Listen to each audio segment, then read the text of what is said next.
जय श्री कृष्णा। वृतांत कथा में आपका स्वागत है।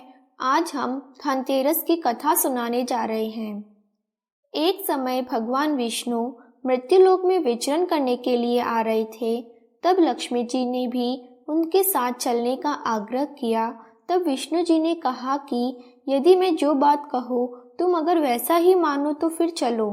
तब लक्ष्मी जी उनकी बात मान गई और भगवान विष्णु के साथ भूमंडल पर आ गई।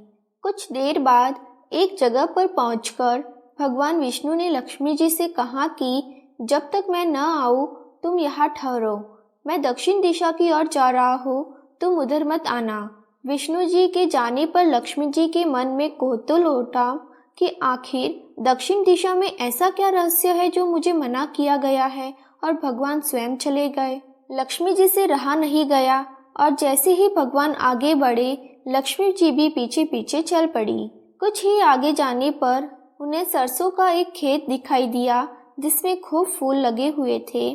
सरसों की शोभा देखकर वह मंत्रमुग्ध हो गई और फूल तोड़कर अपना श्रृंगार करने के बाद आगे बढ़ी।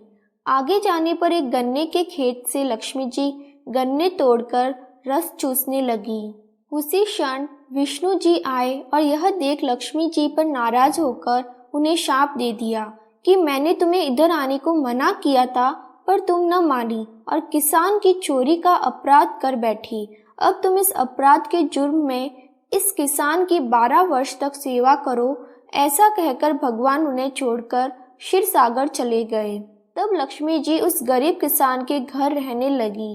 एक दिन लक्ष्मी जी ने उस किसान की पत्नी से कहा कि तुम स्नान कर पहले मेरी बनाई गई इस देवी लक्ष्मी का पूजन करो, फिर रसोई बनाना, तब तुम जो मांगोगी मिलेगा। किसान की पत्नी ने ऐसा ही किया।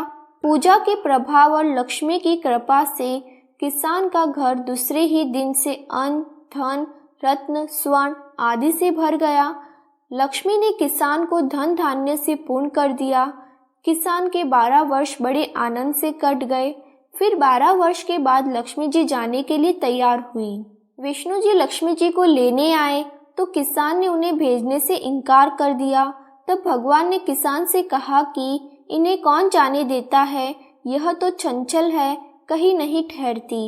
इनको बड़े बड़े नहीं रोक सके। इनको मेरा शाप था, इसलिए 12 वर्ष से तुम्हारी सेवा कर रही थी। तुम्हारी 12 वर्ष सेवा का समय पूर्ण हो चुका है। किसान हठपूर्वक बोला कि नहीं, अब मैं लक्ष्मी जी को जाने नहीं दूंगा। तब लक्ष्मी जी ने कहा कि हे किसान, तुम मुझे रोकना चाहते हो तो जो मैं कहूँ वैसा करो। कल तेरस है, तुम कल घर को लिप पोत कर स्वच्छ करना, रात्रि में घी का दीपक जलाकर रखना और सायंकाल को मेरा पूजन करना और एक तांबे के कलश में रुपए भरकर मेरे लिए रखना। मैं उस कलश में निवास करूंगी, किंतु पूजा के समय मैं तुम्हें दिखाई नहीं दूंगी। इस एक दिन की पूजा से वर्ष भर में तुम्हारे घर से नहीं जाऊंगी। यह कहकर वह दीपकों के प्रकाश के साथ 10 दिशाओं में फैल गई।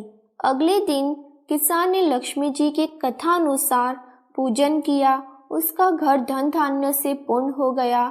इसी वजह से हर वर्ष तेरस के दिन लक्ष्मी की पूजा होने लगी। जय लक्ष्मी माता की।